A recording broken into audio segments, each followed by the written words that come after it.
Politique, aucun accord au PS lors de la réunion aujourd'hui organisée sur la façon de désigner le candidat pour la présidentielle.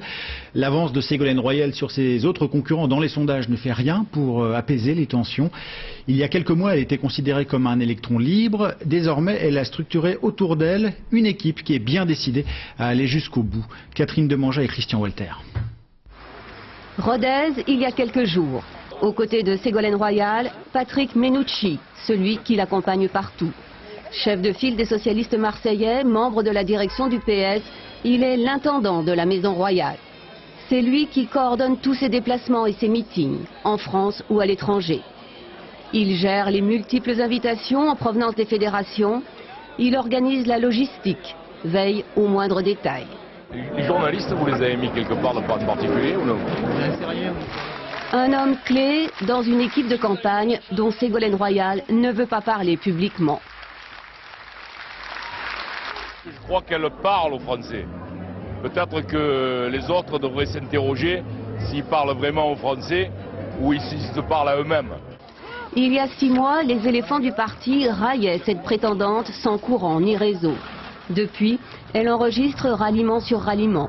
Ce jour-là, dans l'avion à destination de Brest, Pierre Maille, président du Conseil général du Finistère, affiche son soutien. Patron de fédération, maire, parlementaire, ils sont de plus en plus nombreux à se déclarer pro-royal. Plusieurs présidents de région roulent désormais pour elle, Michel Sapin en tête, le copain de Léna, un fidèle de la première heure. Que des présidents aujourd'hui ou demain souhaitent faire part de leur opinion et de leur choix, je crois que ça fait aussi partie du débat démocratique. Il ne faut pas interdire à certains de choisir alors que d'autres pourraient le faire.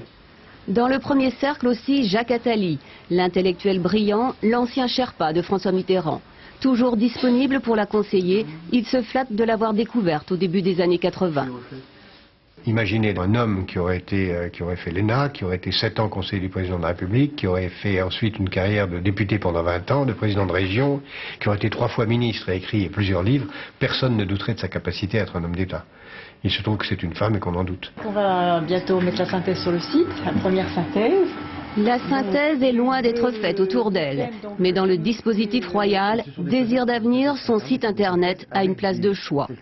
Réunion un soir avec des jeunes tout acquis à sa cause. On y retrouve son fils aîné, Thomas. C'est ici que la candidate élabore son projet avec les contributions de milliers d'internautes. Une façon de créer son courant au-delà du parti, un courant sur lequel elle compte pour faire la différence au moment de la désignation du candidat socialiste.